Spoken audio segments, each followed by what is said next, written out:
Ksenija Prejna, Žurnal 24. Minister Križanič rebalansa, že lahko napoveste, kdaj bo iz ministrstvi že usklajeni. Zanima me, če imate mogoče že podatke, kolikšni primanjkljaj bi naj biti.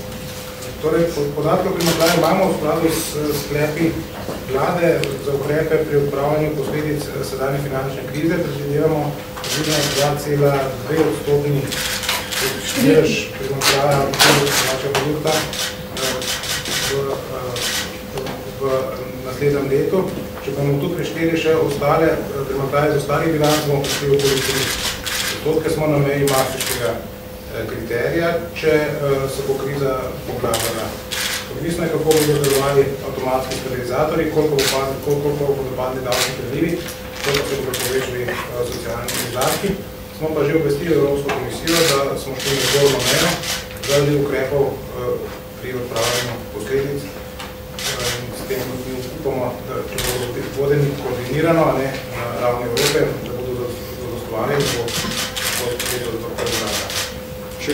Zaradi rebalansa pa rebalans pripravljamo in bo v kratkem šlo ministrstveno pismo z začetkom uradnega postopka. Zdaj se izvaja na ekspertni ravni ocena posameznih postavk. Na osnovi tega pisma bo imela vlada prvi sestanek in potem bo v kratkem rebalans sprejet. V rebalansu bo pa večina ukrepov, ki predvidevamo. Ampak to je okoli 970 milijonov evrov potem tega primanjkljaja, če veo, da te odstotke računamo. Ta primanjkljaj morate šteti še tiste primanjkljaje, ki bodo nastali v KAD-u, v tem zavarovalničnem delu KAD-a in SOD-u, primanjkljaje, ki bodo nastali v zdravstveni zavarovalnici. Tam se potem nabere še dodatno. Jana Zelaznik, Žurnal 24. Mene zanima, kdaj predvidimo bosta pa v vladni proceduri zakona o skrajšanem delovnem času in o odložitvi plačila prispevkov. Pa me zanima, bi sprošil se za komentar, veliko napovedovali ste, vlada bi pomagala samo zdravim podjetjem, zdaj ta dva ukrepa sta pa počeli, ne? Bi prosil za komentar. Ja, mi poštevamo, da v države, da finančne krize padajo tudi zdrava podjetja, ne samo slabša. Slabša podjetja pa treba tudi vedeti, da imajo pravico oziroma možnost prositi za državno pomoč v skladu z direktivami Evropske unije.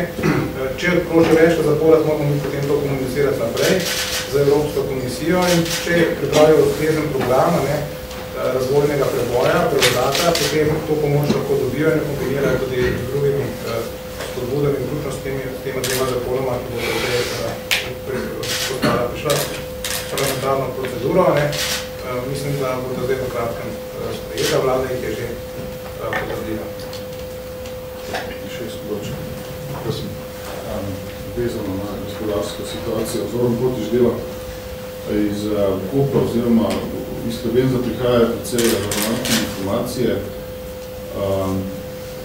Predsednik uprave iz Slovenza napoveduje oziroma se širi informacija, da naj bi se srečal prihodnji dneh z enim od ministrov.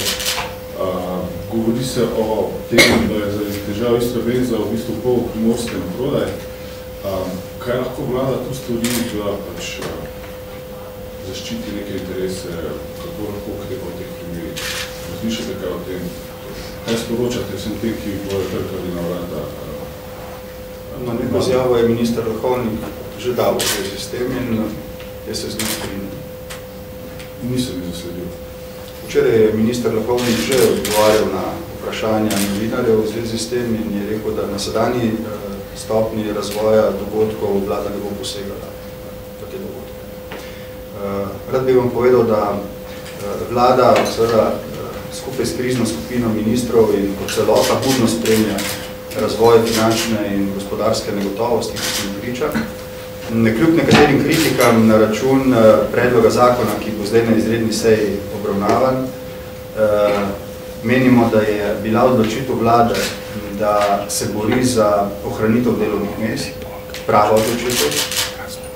Mi potrebujemo sedaj ukrepe, ki bodo zavarovali tista delovna mesta, za katere lahko pravično pričakujemo, da bodo konkurenčna tudi po koncu finančne in gospodarske krize.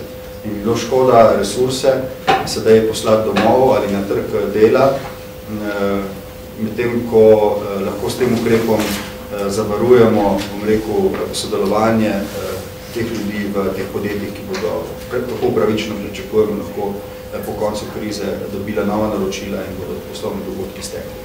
Zdaj, države se lotevajo te gospodarske in finančne krize na različne načine.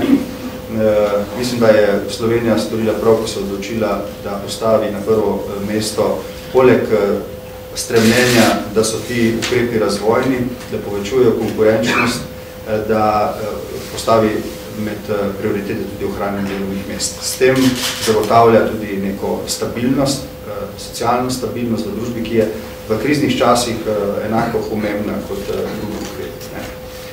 Seveda pa je to začasen ukrep. Slovenija seveda potrebuje fleksibilen trg delovne sile. Flexicurity je neka sintagma, ki je ne samo modna, ampak tudi aktualna, tako za vse druge kot za našo državo. Se pa zavedamo tudi v okviru skupine in vlade kot celote, da je potrebno pri novih ukrepih, ne vem, ko bo o tem govoril minister, paziti na to, da povečujemo možnost za dvig konkurenčnosti v Sloveniji, da Slovenija po koncu krize na lestvici konkurenčnosti napreduje, ne nazaduje. Mogoče bo minister kaj več povedal o našem odzivu na predlog opozicije. Neuradno smo obveščeni, da utegne opozicija znova aktualizirati že vložene zamisli v državni zbor o olajšavah. Mogoče minister dve besedi o tem. Tukaj bo šla vlada deloma nasproti, torej z ali pa sporedno za temi zamislimo do neke mere, prosim.